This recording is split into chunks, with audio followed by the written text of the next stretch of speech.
I assumed that when the Dallas Cowboys stepped up and said, hey, look, Mike McCarthy, we're not letting you go interview for that Bears job. All right, we're going to have conversations. I just assumed that meant that they were going to get a deal done. And then yesterday happened, and nope, no deal done, and the Cowboys and Mike McCarthy are parting ways. Now, Jerry Jones would have you to believe that there were no negotiations that were happening.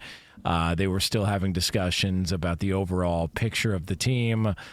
Others have said, no, it was the length of the contract. Mike McCarthy wanted one thing, the Dallas Cowboys were offering another, and thus Mike McCarthy has now been thrown into the mix of potential coaching fill-ins, coaching hires in the new coaching cycle in the NFL, and teams out there looking for a guy, and Dallas is out there now looking for their guy. So, awkward ending to an awkwardly run organization based on every other organization that we see in sports. There you go, Dallas. Job well done by everybody. Man, that's how you feel, huh? Yeah. I think I look at it this way, and listening to Troy Aikman talk about it from last night's game, this can't be the design or the plan that they had.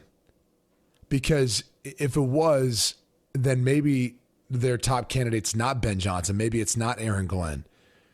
Otherwise, you took so long dragging your feet with this decision on Mike McCarthy that you basically didn't give yourself a chance to interview either one of those two or any other coach that's still coaching the playoffs for that matter until after they're done.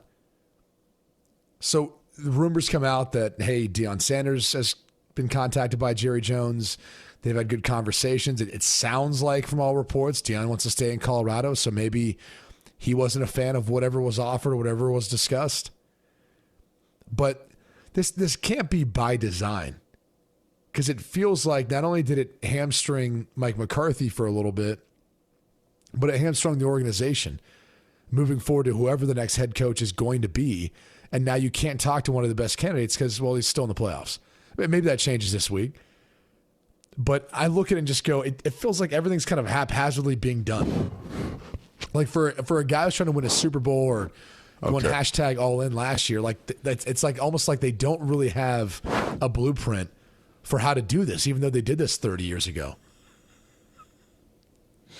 I mean, at least they didn't have to say they fired him. It's just it came to an end, and we're not going to renew you. I mean, I don't know how often that happens. I do think it was a tad bit peculiar, like you said, Jonas, that they did not allow for him to start the interview process. And I thought that maybe that was of a foreshadowing of, do you look at it as McCarthy leveraging for a little bit of, kind of, I am a good coach. I am important. I am in need or in demand to some capacity. So, what are you guys going to do? So when you let his contract run out and say you're not going to renew him and you're letting him go, I almost feel like that's kind of an insult, to the injury of, we're not going to renew you and we're letting you go, and we weren't going to let you do anything early on either. But it also maybe makes me start to think tentatively that they did have an idea of who they may have wanted to come in and take the job. And I would not be surprised if it was Prime. I start thinking to myself when I saw that, that there was conversations between Deion and Jerry Jones. That you remember that old Nike commercial where it was like, "Get me Deion. I don't care what it costs." Oh, yeah. You remember that? Yeah. And it had the song from Dallas playing, and it was like a Nike commercial for Deion.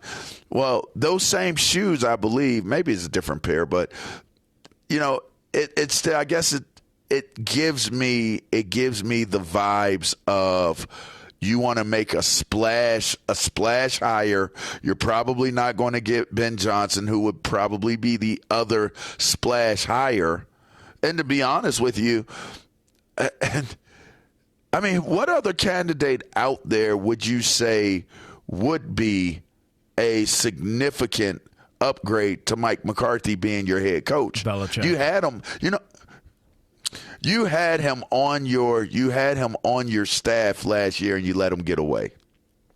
If you were going to let his contract run out and get rid of him, why didn't you just hire Dan Quinn last year? Why didn't you just hire him then? Like, do you think there's I don't want to say, seller's remorse or however you want to describe it, but there is.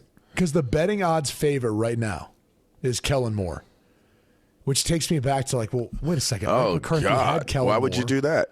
And he fired had Dan him. Quinn on his staff. And he moved on from they let Dan Quinn go, and then they moved on from Kellen Moore. So how does that make any sense? It doesn't. It feels like Dan Quinn does. The Cowboys are going to try and spin this as, hey, look, we've got a plan. No, you don't.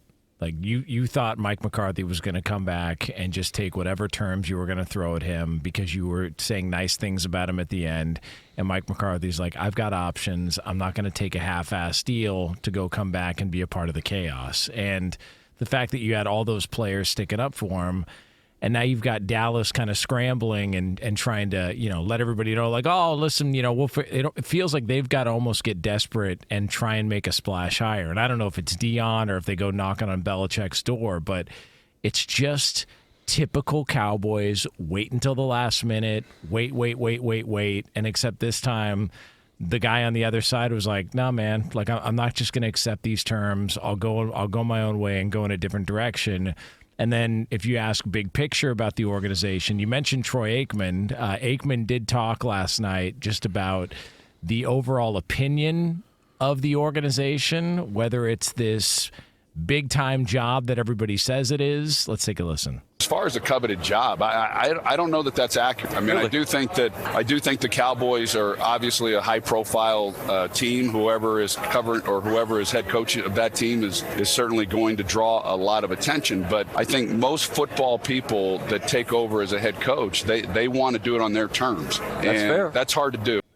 So, I mean, I just... Dang. I'm... Good luck. Bang, bang. Good luck. Bang, bang. Now, there was a report that, the conversations between Deion and Jerry Jones are expected to continue, whatever that means. I would be surprised. Do you think he can do it? Do you guys think he can do it at the pro level? I'm not going to doubt him. Yeah. Yeah, sure. I mean, why not? I mean, I'm not... I think look at what he did this year. He runs it more as a pro-style organization anyway. I think the biggest difference is, and not that they have a big NIL collective and we're paying players a lot of money, because the transfer portal has allowed them to turn over their roster in a very dramatic fashion. The NFL level, it's really hard to do that because you have to have an owner who's willing to pay all that money out. And Jerry Jones, at least of late, has not been wanting to spend a lot of cash. So I would say the biggest struggle is his model of how he's built his rosters in college is not going to work in the NFL. But Pat Shermer's an offensive coordinator, NFL style system and play caller. His defensive coordinator he brought from the NFL ranks. I mean, his approach from year one to year two was really, I've had a lot of college guys. I need more NFL guys. So there definitely is that NFL mindset. And so I'm not going to count him out by any means, but I do think he'd have to make some big adjustments with how he's constructed his roster and some of the things he's done at Colorado and how that would apply at Dallas. Yeah, I think it'd be much harder to win at the league level. But I will say this. If there was a match of energy or a clone of energy in terms of marketing and selling, I mean, imagine Jerry Jones and Deion Sanders together. Because to me, it hasn't been about winning for a really long time for the Dallas Cowboys. So whether Deion Sanders was able to deliver a Super Bowl or just win, right? If he was able to win in Dallas, it would be a major, major come up for Jerry Jones and that organization. And to me, the value of that organization. Because they both are masterful in the way that they do things that garner attention and just get people's their interest level up. In terms of winning, I just think that it would be it would be it's going to be a difficult proposition for any coach to win at the league level. But I will say this: I look at a guy like D'Amico Ryans, as a pretty cool example. He came in as just a defensive coordinator. He didn't come in as a head coach, a former head coach. He came in as a D coordinator and was able to change a culture in little time.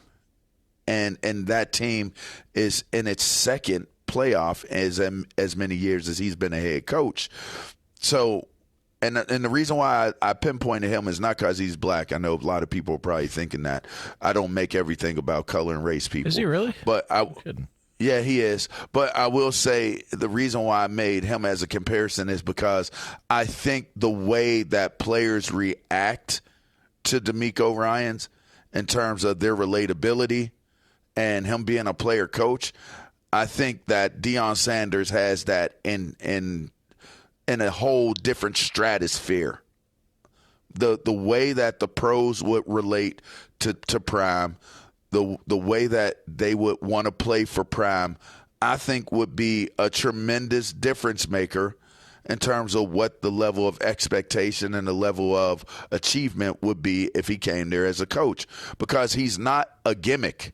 I think people should settle in on the fact now more than ever that Deion Sanders coaching is not a gimmick. He really can coach. He really is a leader of men. And so to me, I think it would be an excellent move if Jerry Jones was able to lure him away from Boulder, Colorado.